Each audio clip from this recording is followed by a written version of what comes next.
महाभारत के कुछ ऐसे श्राप जिनका प्रभाव आज भी बना हुआ है। हिंदू धर्म ग्रंथों में अनेकों श्रापों का वर्णन है तथा हर श्रापों में कोई न कोई कारण छुपा था।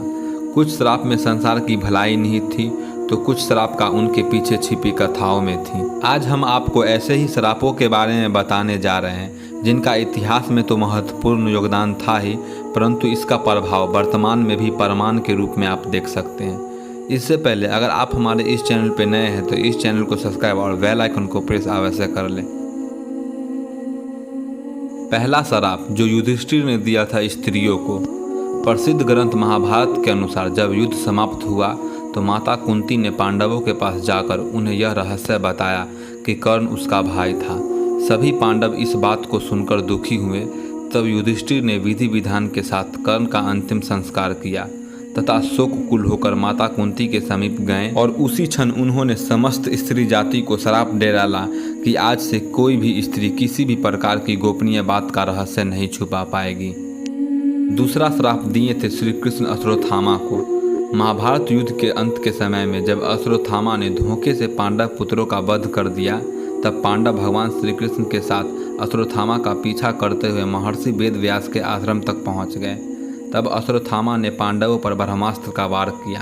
ये देख अर्जुन ने भी अपना ब्रह्मास्त्र छोड़ा।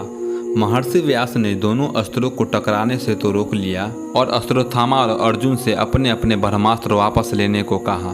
तब अर्जुन ने अपना ब्रह्मास्त्र वापस ले लिया, लेकिन अश्वत्थामा ये विद्या नहीं जानता था, इसीलिए उसने अपने अस्त्र की दिशा बदलकर अभिमन्यु की पत्नी उत्तरा के गर्भ की ओर कर दी।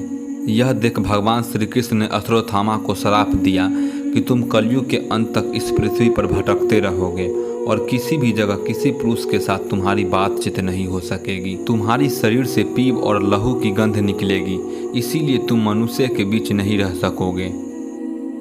तीसरा श्राप अर्जुन को मिला था। महाभारत काल में एक बार अर्जुन दिव्य अस्त्र पाने के लिए स्वर्गलोक गया। वहाँ उर्वशी नाम की एक अप्सरा उन पर आकर्षित हो गए। जब उर्वशी ने अर्जुन को यह बात बताई तो उन्होंने उर्वशी को अपनी माता का समान बताया। इस बात पर उर्वशी क्रोधित हो गई तथा उन्होंने अर्जुन से कहा कि आखिर तुम क्यों नपुंसक की तरह बात कर रहे हो। मैं तुम्हें श्राप देती हूँ कि तुम नपुंसक हो जाओ तथा स्त्रियों के बीच तुम्हें नर्तक बनकर रहना पड़े। जब यह बात अर्जुन ने देवराज इंद्र को बताई तो इंद्र ने अर्जुन को संतावना देते हुए कहा कि तुम्हें घबराने की जरूरत नहीं है।